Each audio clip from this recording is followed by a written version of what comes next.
It's such a lovely morning. It seemed rather pity to sit here and hear each other groan.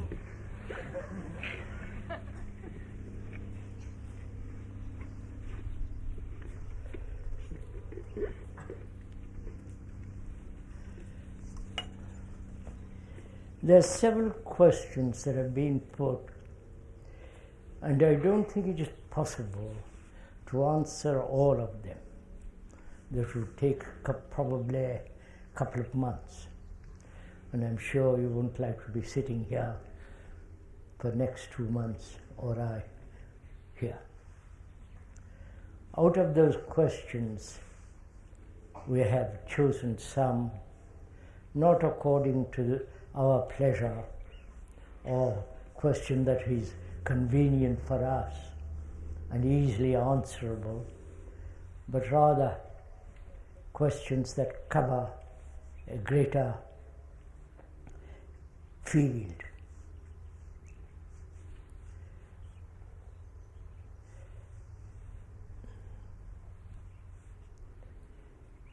Are the answers to the question different from the question itself?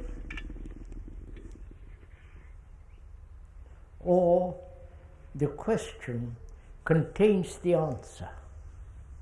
An answer is not separate from the question. Most of us put a question either to ourselves or to somebody, trying to find an answer, a problem, and a solution of that problem. We never seem to investigate the problem itself, but rather be concerned with the solution of the problem, the resolution of that problem. So our approach to a problem is searching out for an answer, convenient, suitable, agreeable, necessary, and so on. But one feels, if one may point out, that in the question itself is the answer. So it's important, it seems to me, that how we approach the question, any question, any problem, whether it's a personal problem, problem of relationship, a universal global problem, how do we come to it? How do we receive it? How do we look at it? I think in that lies the solution of a problem.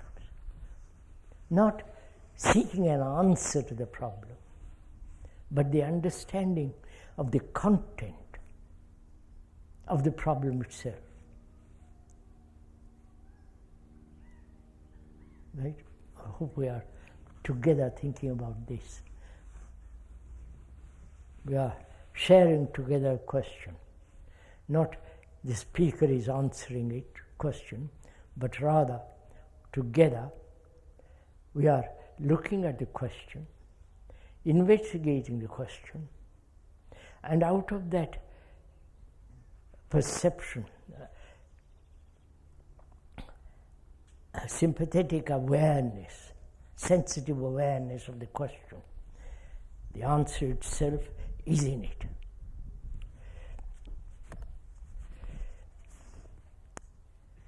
I realize I act neurotically on a lovely morning, too bad.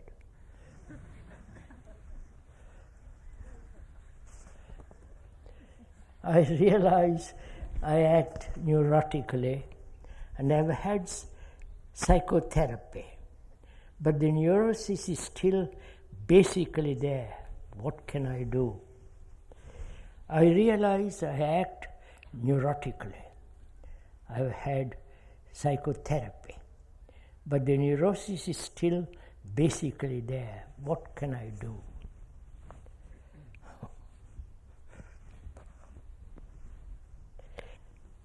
I wonder how many of us are sane,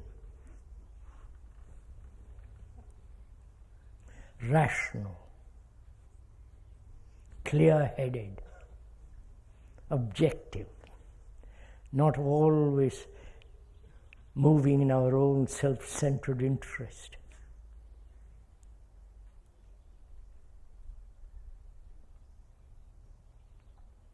How many of us are free to look at ourselves? If I am neurotic, that is odd behavior, violent, which is neuroticism,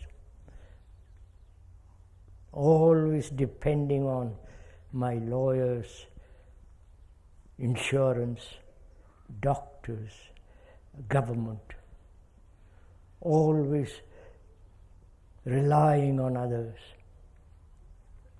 which are all parts of that neurotic sense of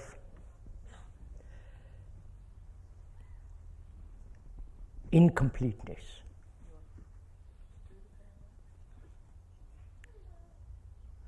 Would we admit to that even? Would we be aware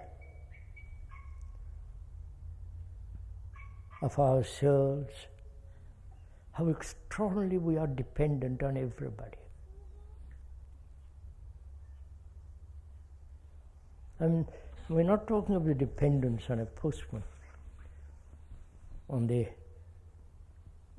man who helps with the petrol, gas.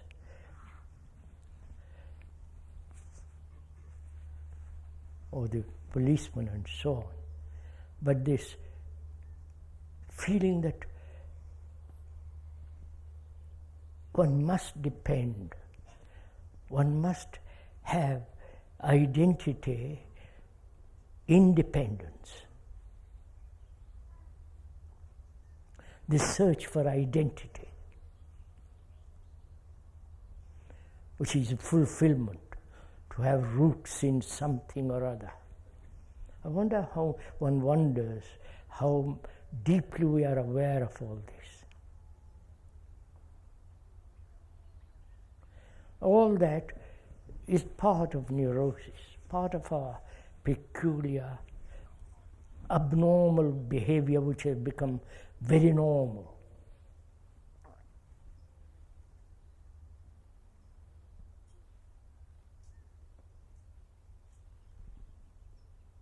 Could we look at ourselves as if in a mirror which doesn't distort, which shows exactly what you're looking at?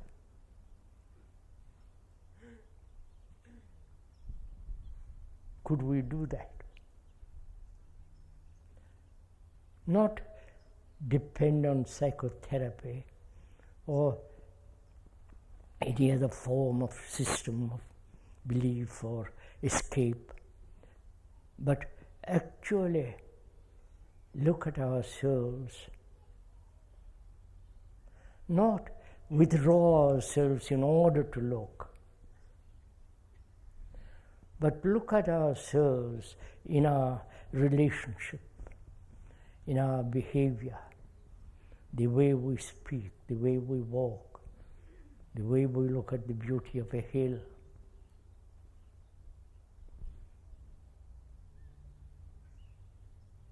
Is that all possible? Never distorting what we see. Isn't it far more important to observe what is rather than what should be?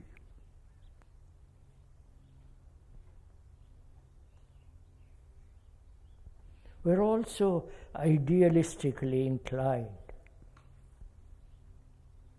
that we never see actually what's going on. Our eyes are towards the horizon, but never very close. And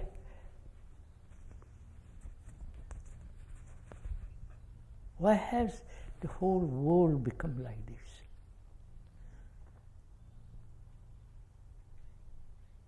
Please ask these questions. Why do we go to somebody if we are in trouble?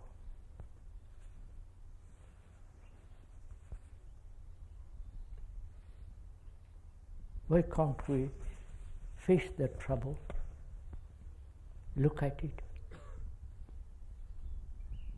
not analytically, not find the cause of it, that appears to be a waste of time, but just to look at it. And in that perception, the cause, the consequences, the whole movement is revealed. Please do this as we're talking together. And if one is neurotic, I don't know in what sense one uses the word, perhaps the whole world is neurotic, because they're all preparing for war, conflict, tremendous ambition, competition, trying to deceive somebody, corrupt. Whole world has become like this.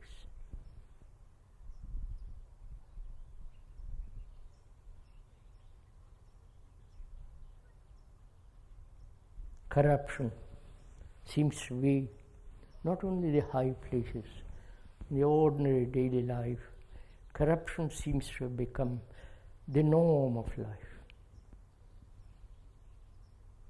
And perhaps that may be the source of this neuroticism. And what can one do?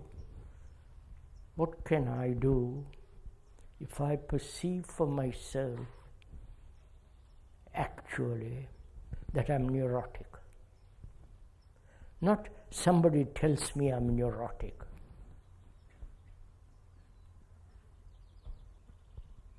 But if I find my behavior is peculiar, utterly self-centered, utterly selfish, that I'm very emotional, there is no balance. I perceive all that helping to bring about this a quality of mind which is contradictory, which is in conflict, which is never straight. What shall I do? That's what the questioner asks. Certainly, if I have that kind of problem, that kind of neurosis, I certainly would not go to an analyst, psychotherapy, because the analyst needs also to be analyzed. So what shall I do? That's a question put before all of us.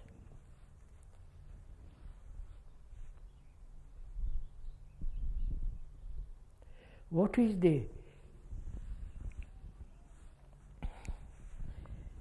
crisis that makes me aware that I'm neurotic? Something must make me aware of it.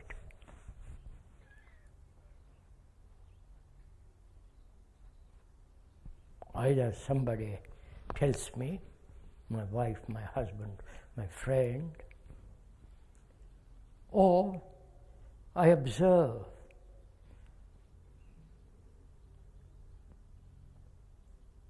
what I am doing. I observe whether it is natural. Again, that word is very difficult. Complex word, natural. Whether I am a little bit odd in the head. Modern world, with all its problems, is making people very strange, superficial, wanting to be entertained endlessly.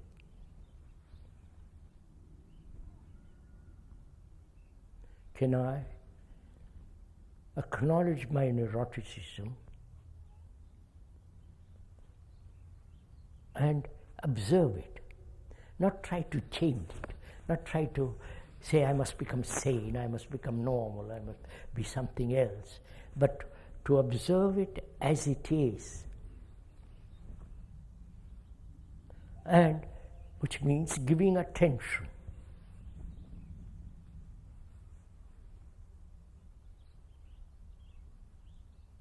But a neurotic person may not be able to give attention. I may not be capable of giving my whole mind, my heart, to look at myself. Because one of my neurotic behaviors, I can't look at myself. I don't like what I see. I get depressed at what I see, or terribly elated. But without elation and without depression, without any kind of distortion, can I, as a neurotic person, look at myself? Because I'm neurotic, I can't look at myself so clearly. So I depend on somebody to tell me what to do.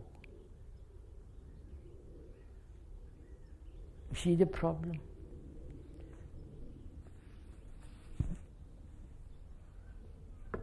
I'm incapable of looking at myself rationally, sanely, intelligently, with sensitive awareness. And so I have to go to somebody to tell me what to do.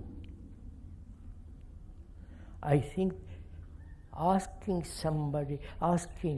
another to tell me what to do is the essence of neuroticism. Right? I know you will probably disagree, but especially in this country, and is spreading all over the world, that we are looking to specialists, to the authority, to tell us what to do.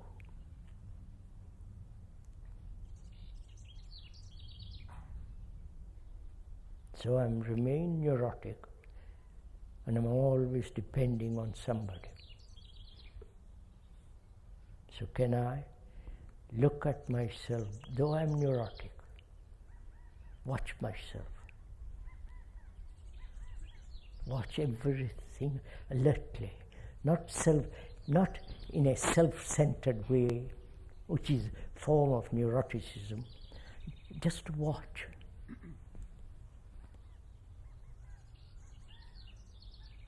Watch what I'm saying.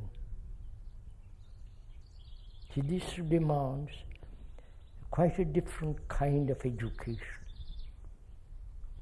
The education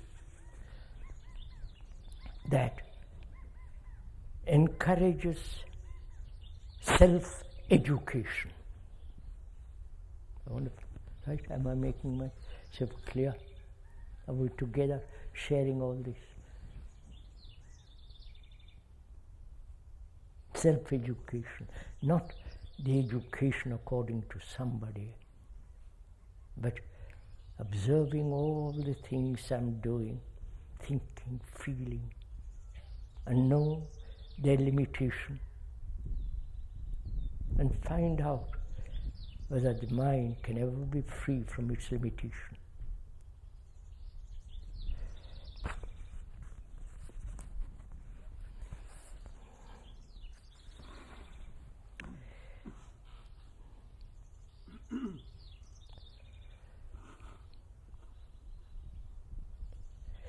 Why is human behavior in this country degenerating so rapidly, and what can one do to change it? What can this country give to the rest of the world? Why is human behavior in this country degenerating so rapidly, and what can we do to change it? What can this country give to the rest of the world?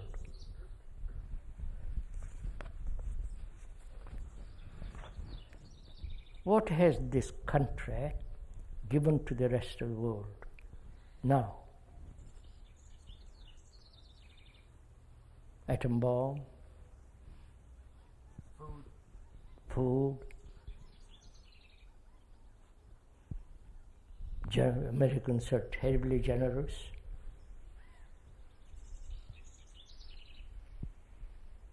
All the materials of war, medicine,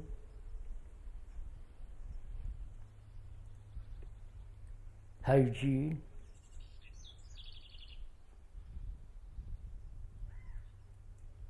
and the extraordinary accumulation of knowledge about the cosmos, the expanding and contracting universe.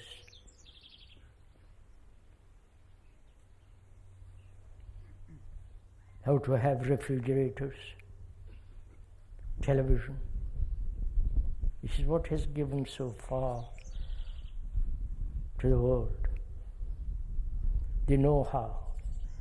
But the world is learning the know-how also, perhaps even better than they are learning here, like Japan. So what are we giving to the world? Actually, apart from all this, we're giving grain,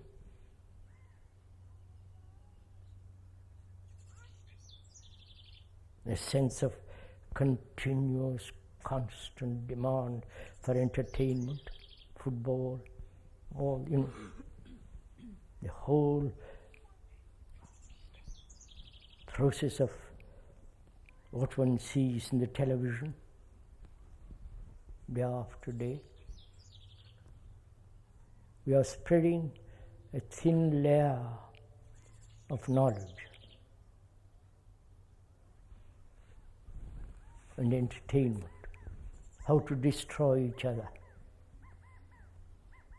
And also America is giving grains, all the good things they have done.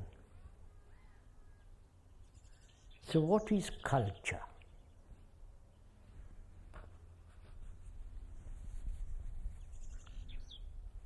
Is this part of culture or only the American give? And all the evangelists, you've heard them, I'm quite sure. I listen to them, speaker listens to them quite often. The utter nonsense that goes on. And thousands listen, given no money. And the gurus come over to this country from India with all kinds of ridiculous nonsense, and Americans being rather gullible, if I may point out, accept all that, play with it for a while and drop it. And the gurus get rich and powerful. So actually, apart from all this, what is it that America can give. This is a beautiful country. Really one of the most beautiful countries in the world. You have hills, mountains, rivers, vast land, deserts, and extraordinary capacity.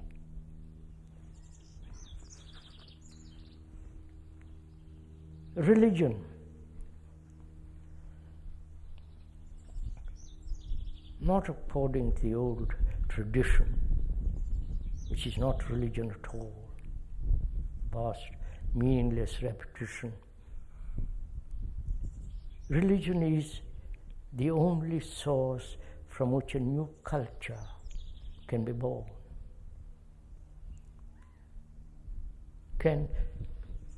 The question then arises, can America, I don't know why we say America, can the world, because America is part of the world, can the world bring about a new religion? Totally different from all the superstition, belief, tradition, hierarchical acceptance, saviors, the old beliefs and faiths and all, brushing all that aside, which is actually not religion at all. Can the world bring about a new religion? Not merely America or Europe or India, but the whole world. Because from that alone can a new culture come. Then the question whether what America can give to the world has very little meaning. The world demands a new, that word again has been spoiled by the priests.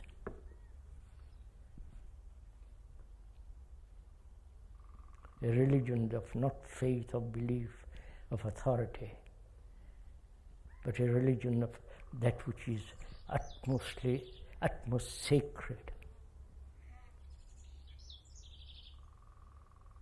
In this country there is no such thing, or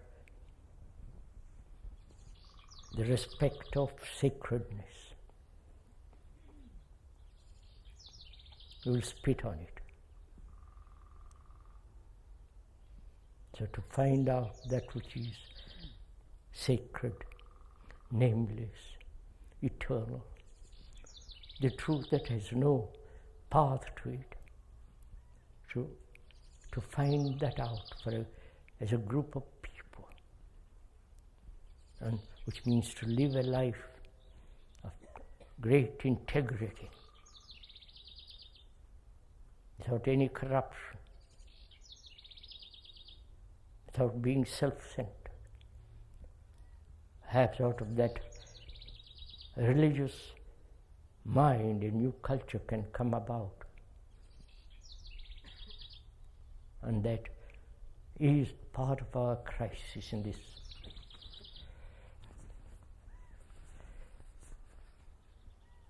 You have said that when one is attached, there is no love.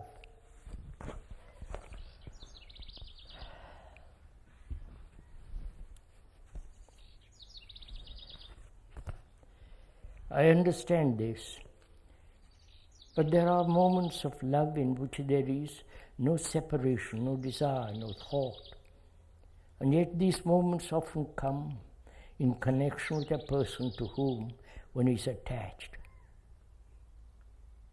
Attachment seems to create a form, a boundary, within which there are moments of love. Though attachment is not love, in some mysterious way the two are linked. This seems self-contradictory.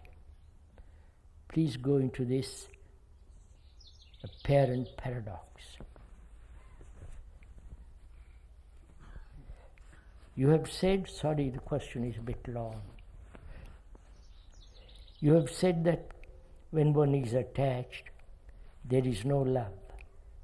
I understand this, but there are moments of love in which there is no separation, no desire, no thought, and yet these moments often come in connection with a person to whom one is attached. Attachment seems to create a form, a boundary within which there are moments of love. Though attachment is not love, in some mysterious way, the two are linked. They seem self-contradictory. Please go into this apparent paradox.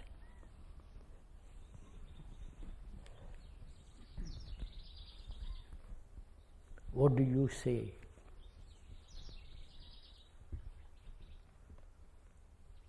You have listened to that question, paid attention to it. What is our response to that?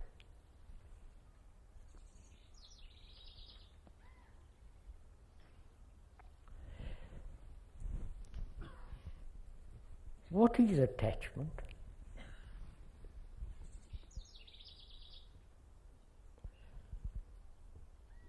There are various forms of attachment, not only to a person, but to a belief, to this thing called faith, to a piece of furniture, to a small ground, a little property with a house on it. What is the cause of this holding on?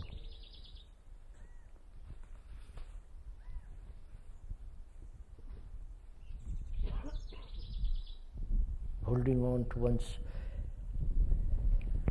ideas, ideals, conclusions, opinions, prejudices. Holding on to some hope, future, or to some remembrance of things past, clinging to them desperately.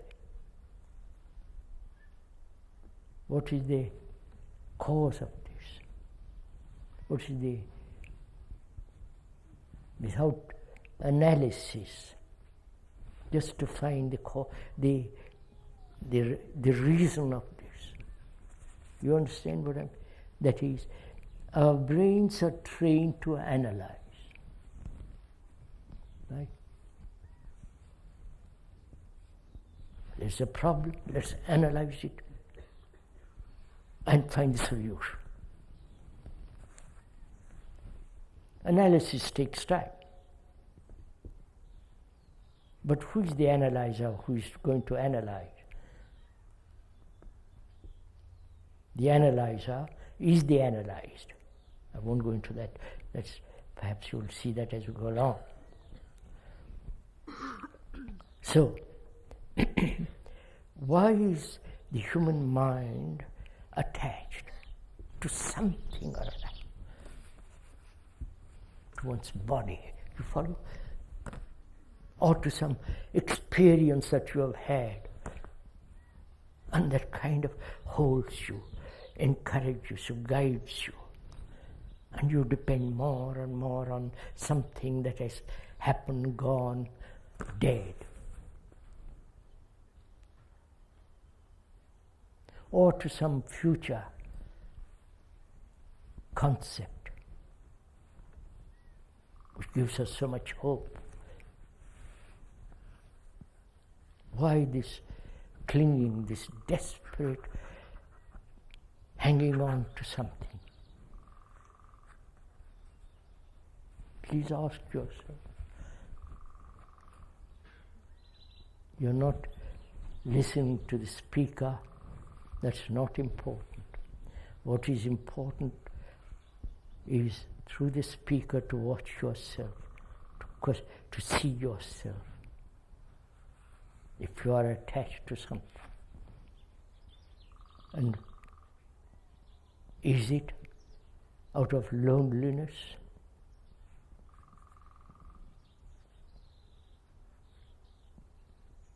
Which is so deep in most human beings, almost in all human beings, this sense of total isolation? Or is it that clinging, holding on, being attached to something gives one great sense of security? When you say I'm an American, British, French, Indian, Japanese, it gives you have your roots in that. Roots in an idea.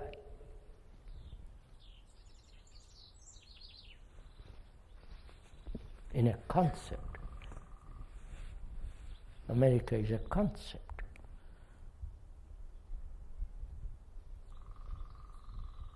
And in that attachment there is a tremendous feeling of belonging.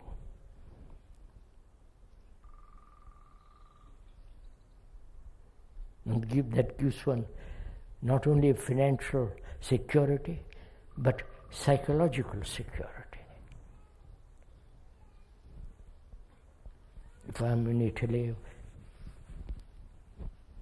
where Catholicism is very strong, and if I'm not, if I say it's all rubbish, I'd find myself in a difficult position.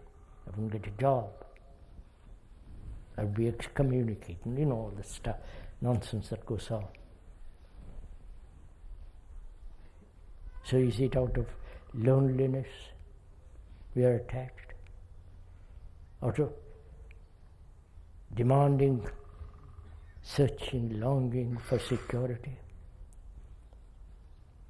Being uncertain, confused, if I cling to something that gives one a feeling of clarity. Don't you know?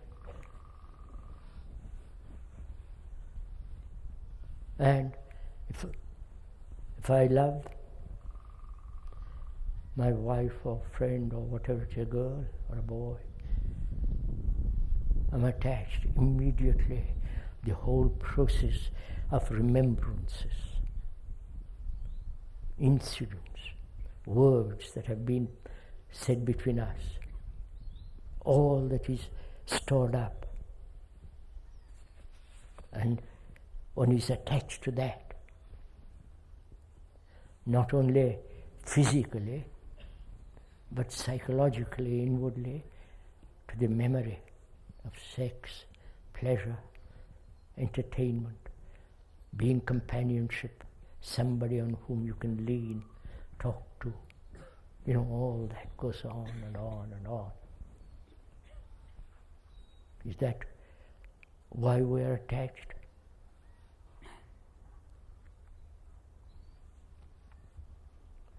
And in this attachment to a person, to a belief, to a concept, to a country, we bring conflict, inevitably. If I'm saying persistently that I'm an American, that I'm a Hindu, that I'm a Muslim, worship this symbol and I worship another symbol, we are perpetually in conflict.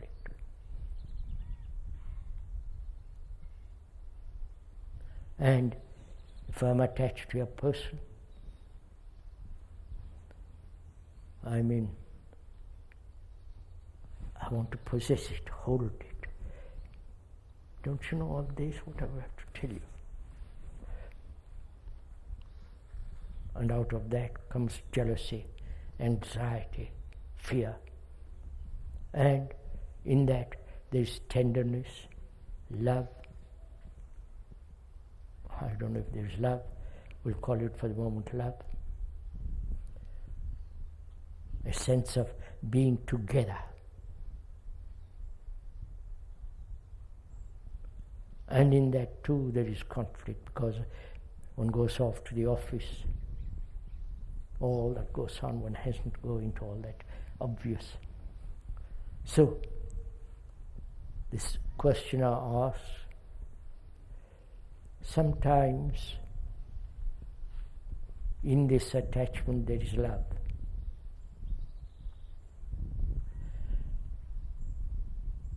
In this attachment, not only at a person, and the question is probably concerned with a person, there is a sense of form, boundary, in which there are moments of love.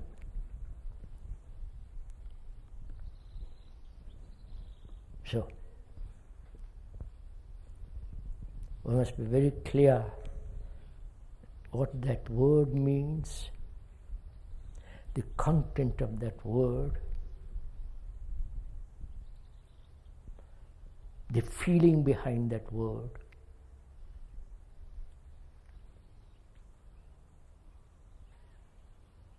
Which is a very strong feeling.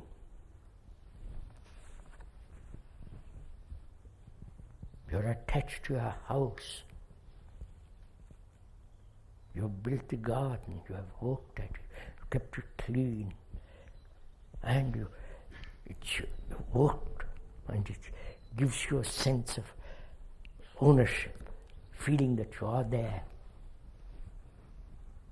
And if you live with a woman or a man, as a wife and a husband, this whole process of being together, the quarrels, the irritations, the whole thing, the conflicts. In spite of that, if that is not broken, you're holding on to each other.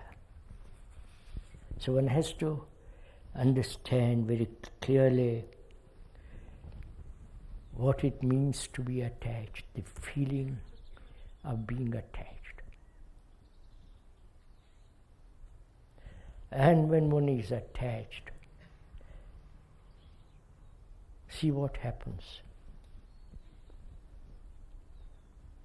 Attachment breeds corruption. You may not accept it. Don't be shocked by that word. Just look at it.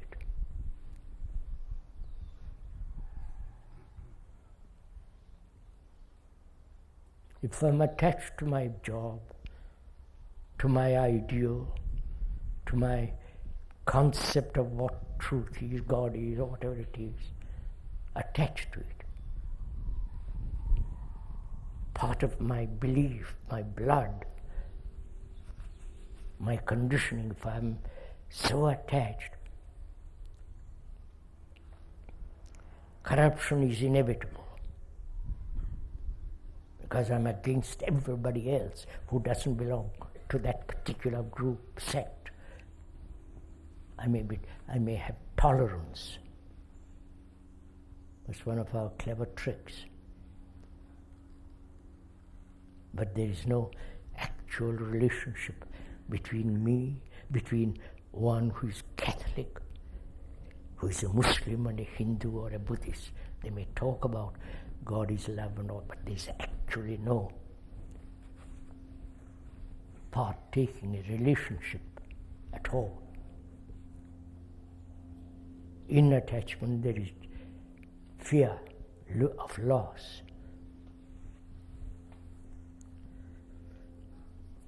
So I don't quite see where the paradox lies. I may be wrong. The speaker may be wrong, subject to correction.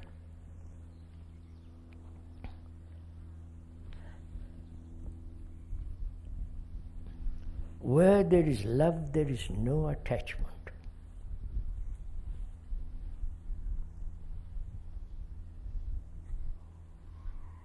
Love is not jealousy, anxiety, fear.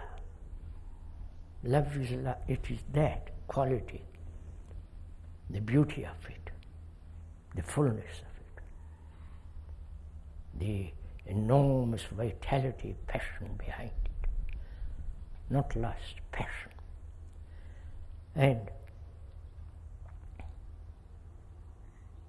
one can be together, man, woman, in freedom. Not the freedom of do what you like, it's not at all free. This is what's happening in this country. I've been married, I get fed up with my wife, and I change her, go to divorce. You know what's happening. Change. So, if one has love, which is really enormous sacred gift, not to be cultivated, but to see what is not. You understand? Through negation, come to the positive. That which is not.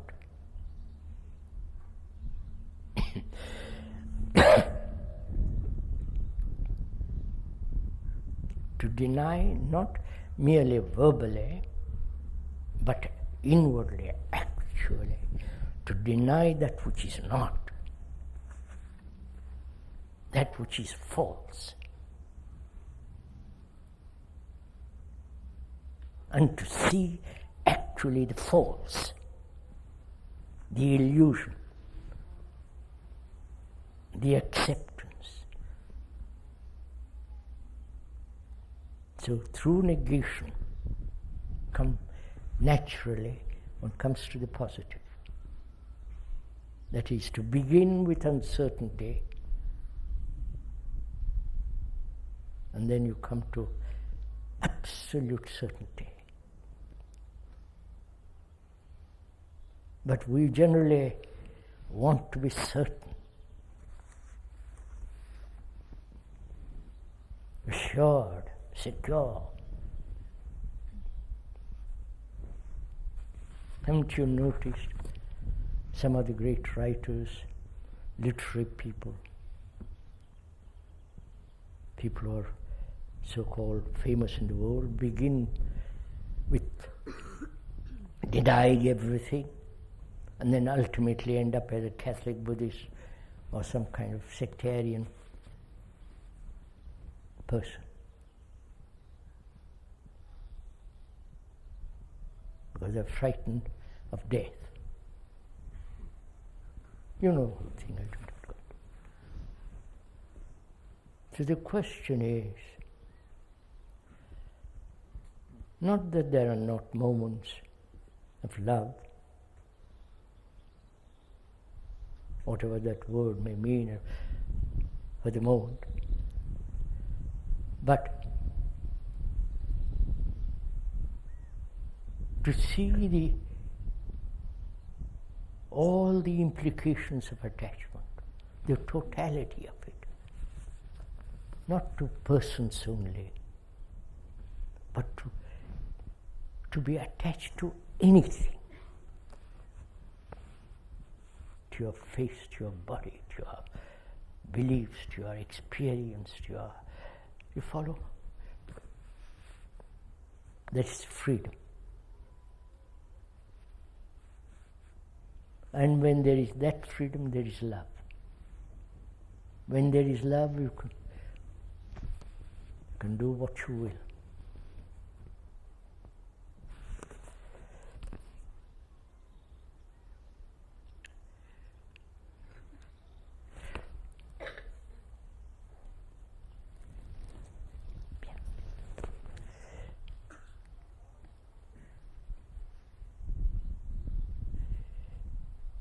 One cannot live outside of relationship, and yet in all forms of it there is conflict. Why is this so? One cannot live outside of relationship, and yet in all forms of it there is conflict. Why is this so? Oh Lord.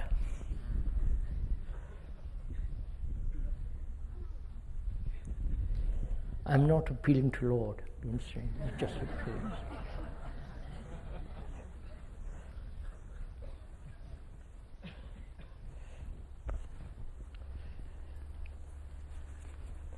Why have we made life into a problem?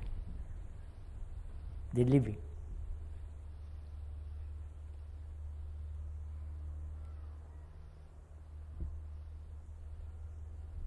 We are supposed to be highly sophisticated, have evolved through measureless time, have had so many wars, 5,000 wars, practically in 5,000 years.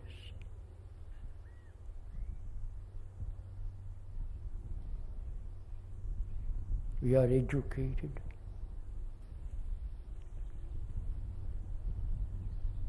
We are supposed to be highly developed human beings. And yet, this problem has not been solved at all. Why human beings live perpetually in conflict?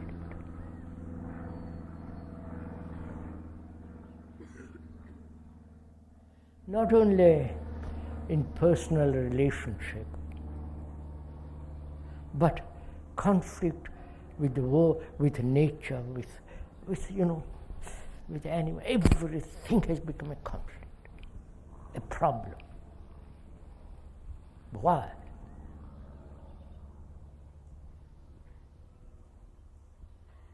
Please let's inquire together.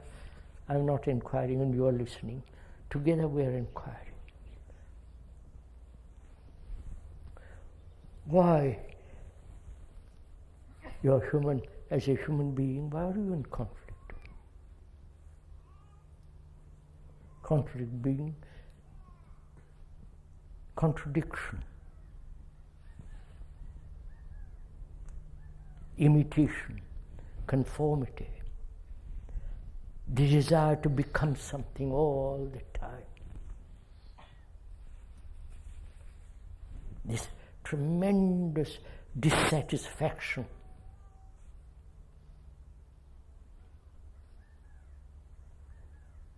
The more search for more, for the more and more and more. Why?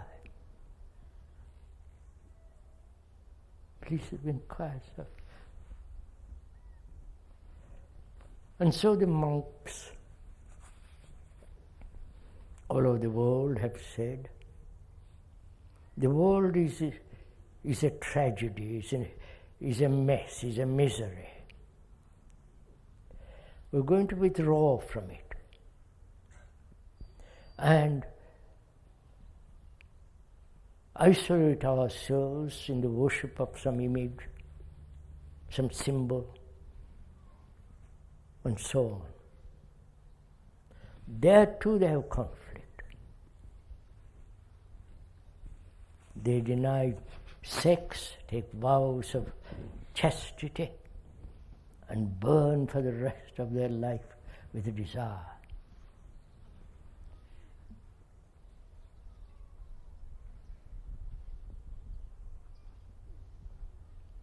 And you go to the moon and stick a piece of cloth. This is what is happening all over the world. Why? Why is man, you as a human being, please, you as a human being who are the rest of the world, you are not separate from other human beings. Because you suffer, you're anxious, uncertain, confused, frightened, pleasure, occasional beauty, and so on. Every human being goes through this. So you are the rest of mankind. Psychologically, you may have blonde hair, white skin, pale skin, dark, black, and so on, you know. So you are actually the rest of mankind. So if you ask this question, you are not asking in order as a selfish question, as a self-centered question wanted to be free of particular conflict. But you're asking this question as a human being who is the rest of mankind. So this conflict is global, not my conflict. Let's be clear on this point. We have so identified with ourselves, separate from everything else, which is part of our neurosis, part of our illusion. But the actual psychological fact is we are the rest of mankind. Because mankind goes through every kind of torture, travail, deception, dishonesty, tears, laughter, you know. The rest of the world is going through that. And you are part of all that. So you are the rest of humanity. You are humanity. Not Mr. Smith separate in a little corner.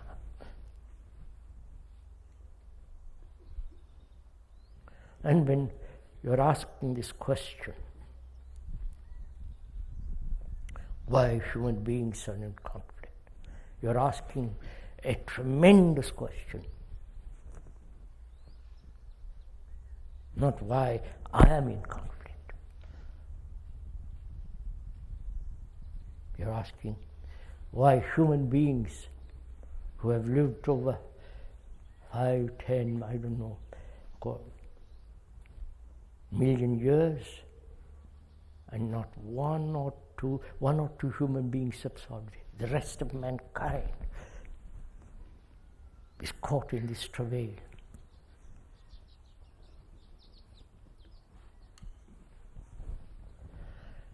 And it's important to understand this. And asking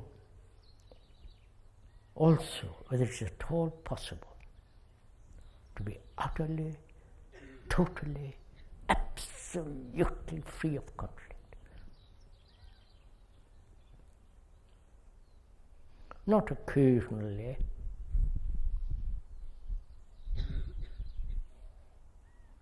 not when you're looking at the mountain and the beauty of the hills and the shadows and the heavens, but in daily life. Why?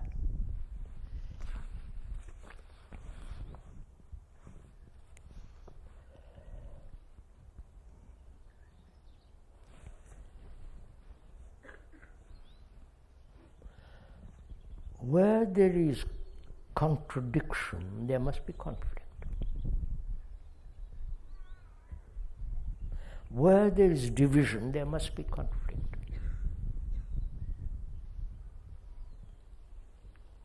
Physical division, as one nation opposed to another nation, one set of dogmas against another set of dogmas, one superstition opposed to another superstition,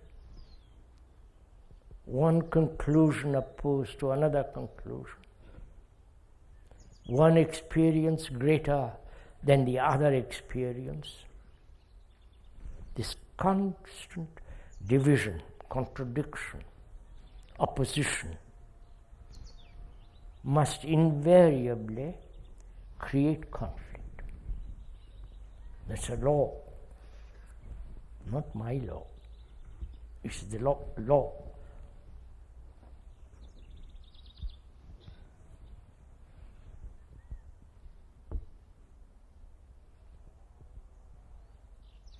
And we all know this. You see the United Nations, you see what's happening in Russia and Afghanistan, all the horrors that are going on. One ideology opposed to other ideologies.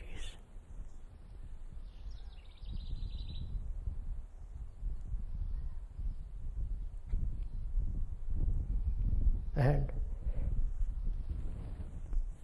we have never solved this problem.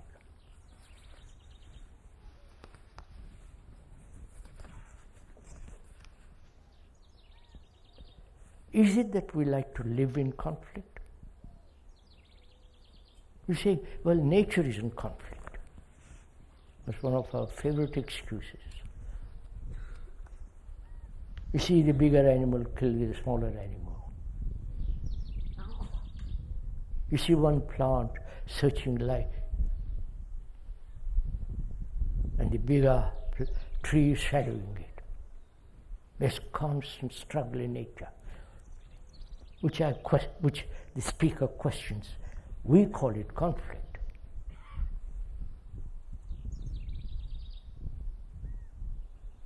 We, with our own minds, which are full of conflict, misery and all that, we say that nature is in conflict. But nature is not in conflict, we let it alone. You know that, I don't have going.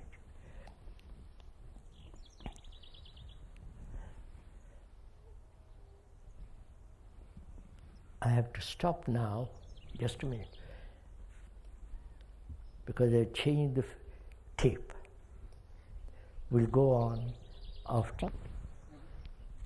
Right? Sorry to keep you waiting.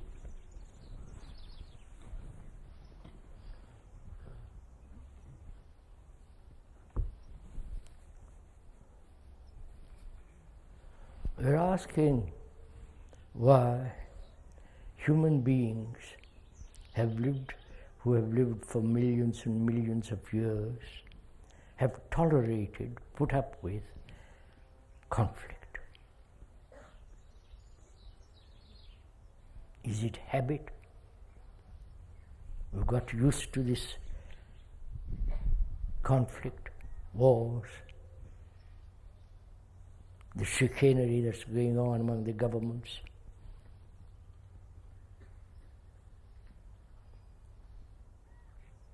Is it that we are so dull that we never challenge ourselves?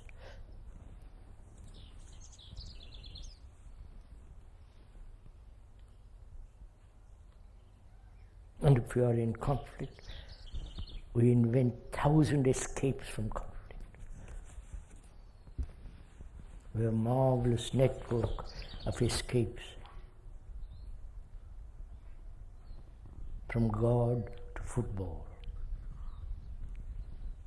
Both are the same when you are escaping. One is not more nobler than the other. And can we find out now, this morning, talking over as two friends who are concerned with this issue, resolve it, which means not take time.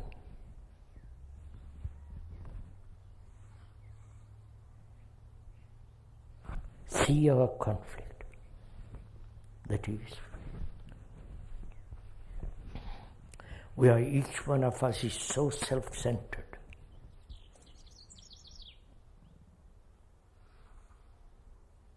Each one of us is so concerned about himself, his happiness, his fulfillment, his sorrow, his escape, his belief. All this he's clinging to. That is, where there is attachment, there must be conflict.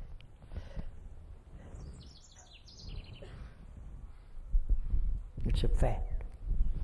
If I'm attached to my Hinduism or whatever it is, I'm frightened to let go because I don't know what will happen. I want to be certain. And also, being uncertain, being self-centered, I want to become something, become nobler,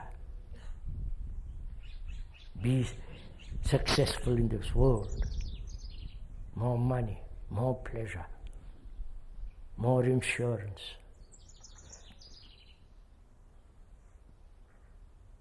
Go from one concept of God, Savior, to another. And being self-centered, and my wife was also being self-centered, naturally there must be conflict. This is inevitable, right? I am seeking my fulfillment through sex, through so many things, and she's also doing the same. So there are two separate entities, at least they think they are separate, with their tremendous urges, reactions, prejudices, brutalities, ambition, be something at any price. How can these two opposing, contradictory human beings be free from this toil, from this conflict? They can never be. Never. Either in heaven or in other places. How can they? I don't know. You understand? This is so obvious. But the obvious we generally deny because it's not simple. We want something complex. Something we can study, analyze, discuss, play around. We can never see something obvious, simple, and say, look, let's deal with it.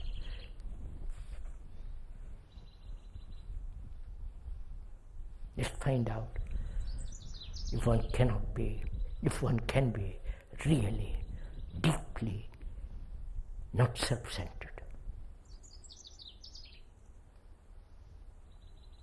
All our education, all our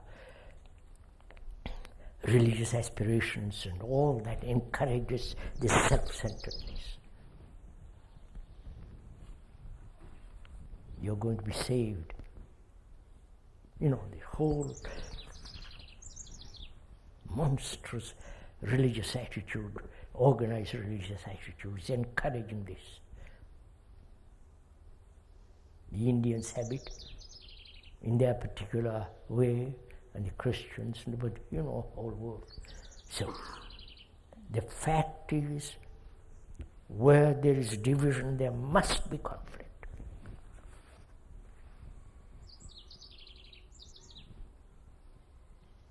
If one sees the truth of it, the actuality of it, that is, I want to fulfill my desire, and she does too. So my desire is opposed to her desire. We don't tackle desire. You understand what I'm saying? We try to fulfill my desire as opposed to her desire. Whereas the understanding of desire is important, not my fulfillment of my desire. Vous avez compris? Have you communicated this? to each other. We are concerned with desire, not my desire. Is this all right, Meg? So this identity with my particular experience, my particular desire, my particular fear of my particular death.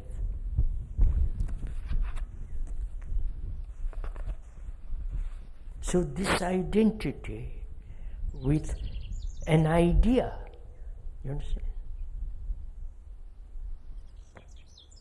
Or identity with some actual fact, like I have pain. I have a toothache. All right, I have a toothache. Get on with it. But not the everlasting concern about oneself. Now, you see the truth of this, that where there is separation, there must be conflict. Arab and Jew, what's happening? The earth is ours to live on, to live upon, to share. It's our earth, not the Arab world, and God's sake. And apparently we don't see that. So, can we perceive the truth of it?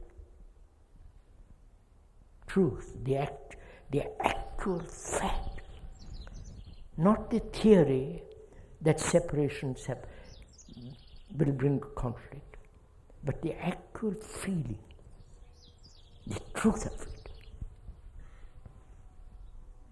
Can you feel it, see it? Not the intellectual concept of it, of seeing,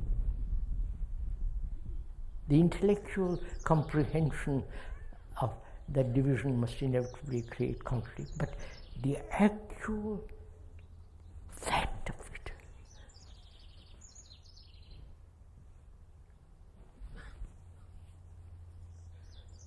If a group of people see it,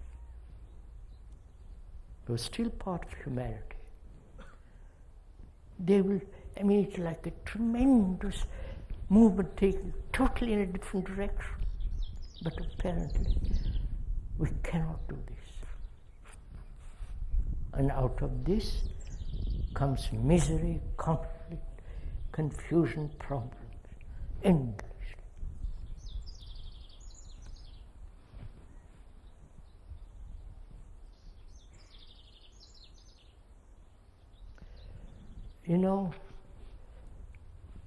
The speaker has been saying for the last 60 years that truth is a pathless land, which is a fact. There is no path to it, no savior to it, no leader, no system, nothing but the understanding of the fact that truth has no path. To see that.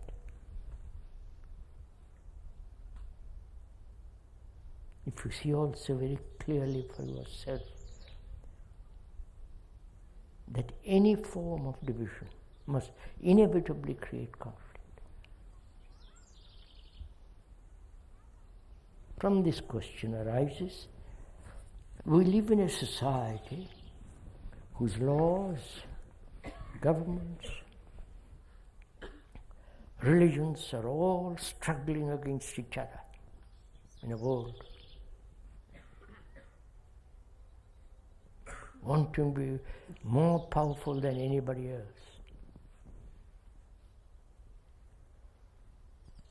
This is our cycle, this is our culture. And this culture has been like this for 1 million years. In ancient Egypt, 5,000 years ago, they were trying to be supreme over everybody else. And we are carrying that same pattern through life.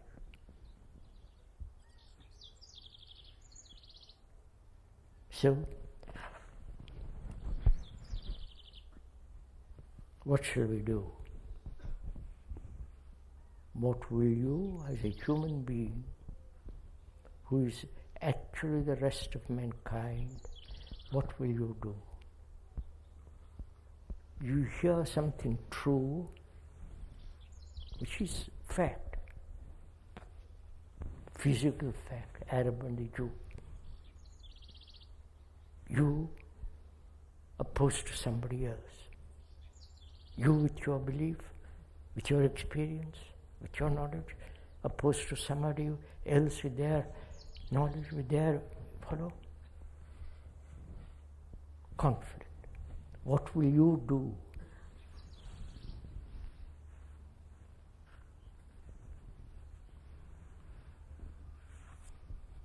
If one sees, or when you see the truth that division in any form is destructive, and the world is caught in this destructiveness,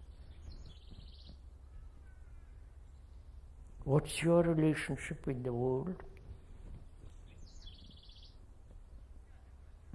And somebody comes along, takes your property or this or that, and so creates conflict. What's your action? You understand all this? Huh? Are we together in this, understanding verbally even what we're talking about? So can you, when you leave this grove, be free of conflict? And it's only the person that is free from conflict can meet conflict. You understand? Not the person who is in conflict. He merely perpetuates more conflict. But a human being who is free from conflict, he can meet it legally in any way. Because in himself, he is free from this torture.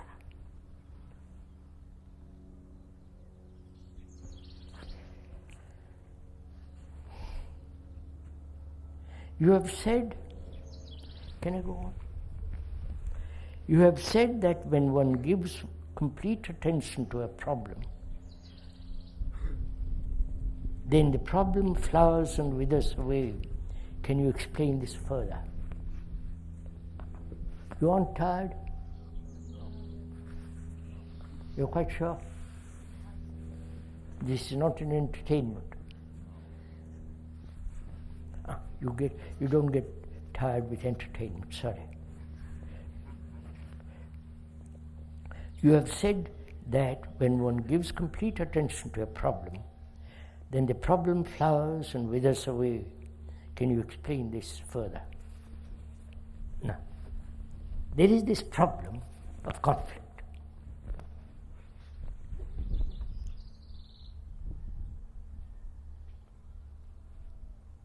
Can you watch your conflict and give it complete attention? Please just listen to it for a few minutes. Listen. You have a problem, which is conflict. Can you look at it, not only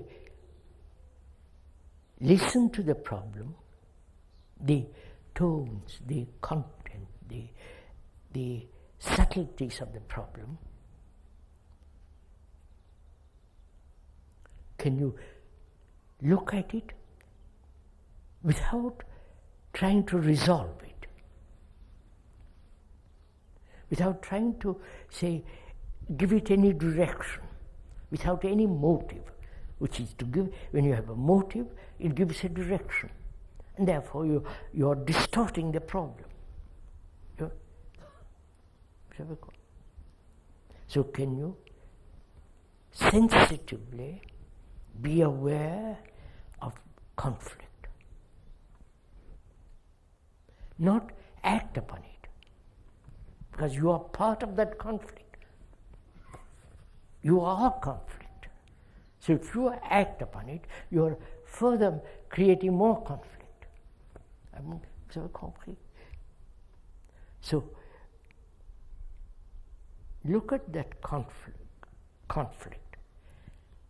the little one and the whole human conflict, the personal and the global.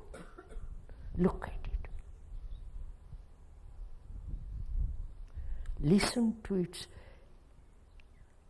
story. Don't tell what the story is. Let it tell you the story. Like a child who is sitting on your lap, whom you love, is telling you a story. You don't interrupt the child. You are not rude to it. You want him to go tell you all about it. In the same way, let this conflict tell you all about it. Only you have to have ears to listen to it. Not only with the hearing of the ear, but also hear inwardly the nature of it. Can you so listen to it? Giving your whole attention to it. Without any effort. When you are with a child who is telling you a story, you are not making an effort, say, I must control myself, I must be more patient. You are listening because you love that child. In the same way, listen. And then you will see the problem flowers, grows, sees it shows its whole content, and when it has shown all its content, it passes away, it's finished. You understand? That's the flowering and the withering of a problem, which doesn't take time.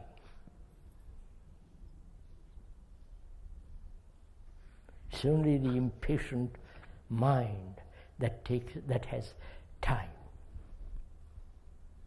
That says, I must solve this.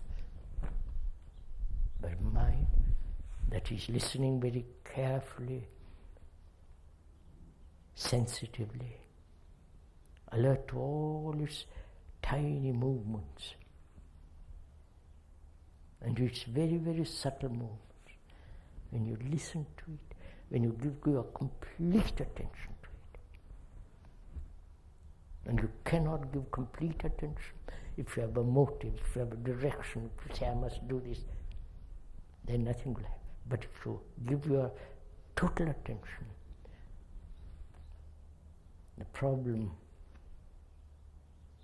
shows itself fully and so dissolves, like a flower. Of the morning, the bud is there, in the evening is withered.